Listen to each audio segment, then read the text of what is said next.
Councilmember Laster. Mayor, on a positive note, I just want to encourage you to, we're looking forward to you being in District J next week, and I want to encourage you to do a personal inspection of the new swimming pool that the TERS and the city is building there for the families in the neighborhood. Thank you. Okay, thank you. Councilman Borkins. Mayor, thank you. Good morning. First of all, I want to recognize Zonte Williams, the newly, stand up young man, the newly elected council member for Prairie View A&M, and he's a student. He's a senior at Prairie View. Congratulations, man. And he's a good alpha man, Mayor. Welcome. He said he wanted to come and see what's going on down at the city, and I asked him to come on down.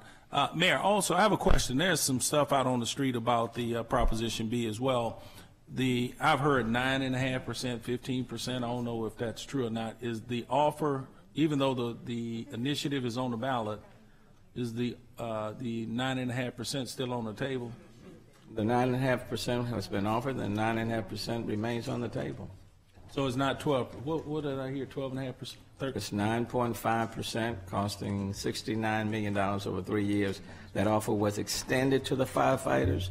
That offer remains on the table. And if the firefighters were to walk into this room right now and say, Mayor, we will accept 9.5%, done, over. Let's move on to something else.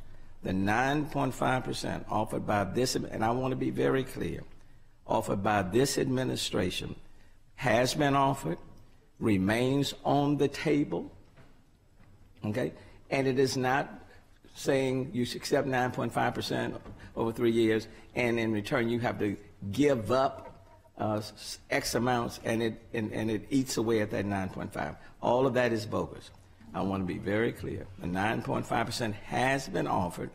The 9.5% over 3 years is still on the table for firefighters. And let me ask another question, Mayor, with regards to the pay parity. My understanding, once pay parity, if it's approved, let's say the voters approve it in December, that automatically, I think we have 5,000 police officers, 4,000 firefighters roughly. Let's just play with those numbers.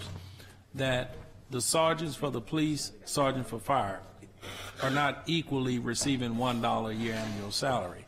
If the sergeant for one or the other have, to make it equal, a complete parity, a college degree and the other one does not. That's not parity. So just because you have the title, my understanding, it has to be full parity, if that's correct. If you're a lieutenant with the police department and a lieutenant with the fire, and you have a master's and this one does not, it's not equal pay. So if that's the case, my question is it the same financial impact of 69, 80 million, or whatever? The petition that's before the voters does not create parity. Let me be very clear. It creates parity only in terms of pay, but not in terms of functionality or training or hours. So, for example, in order to be promoted within HPD, you need, let's say, a college degree or the equivalent. To be promoted within fire, you do not need a college degree or the equivalent. So the only thing that this petition is saying to the voters, if there's a captain described as a captain in fire and a captain in police, the pay should be the same, even though the requirements to become captain in police are more stringent, or there are more requirements there than in fire. This is not parity at all. This is only parity in pay, not in function or requirements or eligibility. Well, okay, Mayor. Okay, all right. Councilmember Martin. Thank you, Mayor. And regarding Proposition B, I find it very interesting that the Firefighters Association has now taken their appeal to the state representatives and state senators. In a letter that was sent out last week, they are inviting the state representative and senators, and may I quote it, we will be holding a briefing on Tuesday, September 11th at 2 p.m., which was yesterday. I wonder how many people showed up at our office. Ironic that we invited him 5 separate times to disseminate this information. And what he talks about in his mailing is much of the information disseminated by Proposition B opponents is misleading or exaggerating. The 4,000 men and women of the HPFFA believe the record should be set straight for you. Again, 5 times you had the opportunity to set the record straight, and you chose not to. And it's interesting that they also state that the current offer of 9.5% raise over 3 years amounts to $1,000 per year for 3 years before major city demanding concessions. I did the math on that, and it's not even close. It's way higher than $1,000, so I'd love to see the math on that. And my last statement will be, Proposition B, opponent, sky is falling. Fiscal impact analysis is also misleading. The mayor and the city finds way to fund priority projects. For example, since 2011, the city has given our brothers and sisters in blue, I always get a kick out of the brothers and sisters. If I hated my brother like they hate each other, we wouldn't be talking today. But they raised 30% since 2011, while we have received a 3% raise. Well, the record states that you received an offer of a 3.5% raise when Mayor Parker was mayor, 4%, and then again a 9.5% raise in your first year over 3 years. So if the math is correct, it's almost 14% that you turned down. So don't tell me about how you only received a certain amount of a 3% raise when you turned down close to 14% over the last number of years. So I think we had the opportunity for Mr. Langdon to come up here at the BFA hearing. He chose not to, other than a public session on a Q&A. And it's ironic that they're now taking their appeal to the senators and the House of Representatives. So we'll see where this ends up. Thank you, sir. Thank you. And Councilman Barkins. Thank you, Mayor. Councilman Martin, I just want to ask the question, or well, Mayor, either one who knows the numbers. My question is, when they turned down that raise on the park, if I'm not mistaken, didn't they do that with the understanding that their pension would be, according to Parker, pension would be saved and to help balance the budget? Do y'all know the answer to that? I can't speak to that. All I can tell you. And Mayor, it had you inherited. We know that, right. And you're trying to work through it. But what I'm saying is, what people tend to forget is the sacrifice that people have to go through to get to. It's like going to college, high school, and get to that point, get to college, you can't find a job, and you have the degree. When you sacrifice based on somebody's word, and then they take that hit, and then at the end, because it impacts their income and their family, right? I got that. And at the end, it has to be restructured. You got to understand, and I know you do, the frustration and the disappointment, but they help the city balance the budget, the understanding I have. During previous years, when they bypassed those pay raises. No, council member. The firefighters on the pensions never gave up. They never made any concession. So they didn't have 2 years. From 2001 until the time I came into office, the firefighters never gave any concessions to give the city relief to handle the pensions. It was municipal workers and police officers. Firefighters have on pensions, firefighters never conceded, never gave in at all, made no changes.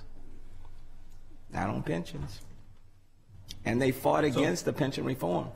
And let me just add, because people are saying, well, Mayor, because of the pension reforms, they have been adversely affected. I want people to understand, even after pension reform, firefighters receive 95% of their active pay. Even after pension reform. Police don't get 95%. Municipal workers certainly don't get 95%. And this is after pension reform. And I just want to be very. And Mayor, I understand. I hear you, Mayor. And let me add, and the firefighters union have sued the city on pension reform. We are in court on pension reform with the firefighters. Well, I don't want to paint them like there's some enemy to the city, Mayor. But what I'm saying is, I hear what you, Mayor. But listen, what I'm saying.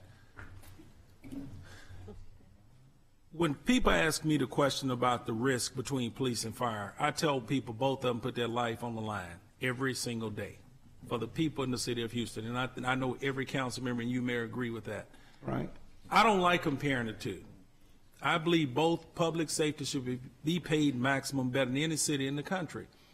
This has, I know you're saying this is not on the ballot, the whole 9 yards. I wish there was a way we could, like Councilmember Castex Tatum, talked about, if it passed, have a cost associated, some way we can make whole our police and fire, whether it's a dollar tax, a penny tax on $100,000 value, something, than to just deal with what we have, because it's creating a wedge between our public safety, which is not healthy for the city. It's killing morale, and we shouldn't be in this position.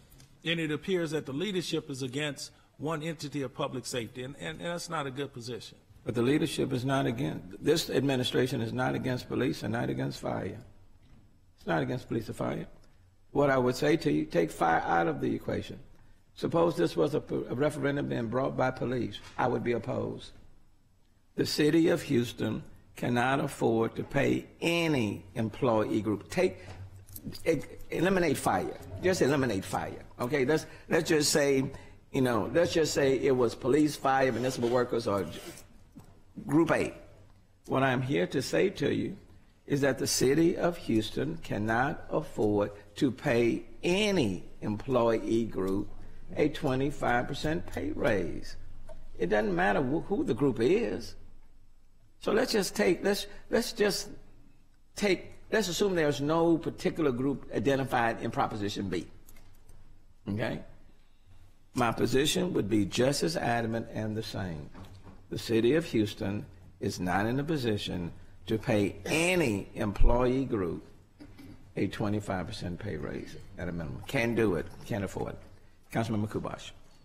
Mayor, I've been to both of the meetings, and I know people are confused about the rebuild and why it's on the ballot. It doesn't seem to make sense to them when they realize there's not going to actually be a change. Are you going to prepare, or have the staff prepare, some type of a pass out at these? The last two we didn't have a pass out. It might be good if we could put something in writing that people could take with them, because that is a confusing issue. Yeah, we're going to do that. We're doing that.